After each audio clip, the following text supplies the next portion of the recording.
किती जरी दुनियामध्ये झाली तुझी वाहवा, शेवटाला करावा लागतो गुरुचाच धावा.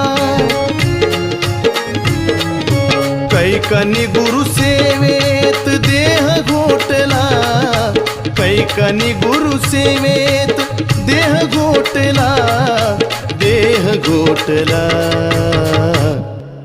मरून पुन्हा जन्म घ्यावा गुरुच्या पोटाला, हे मरून पुन्हा जन्म घ्यावा गुरुच्या पोटाला.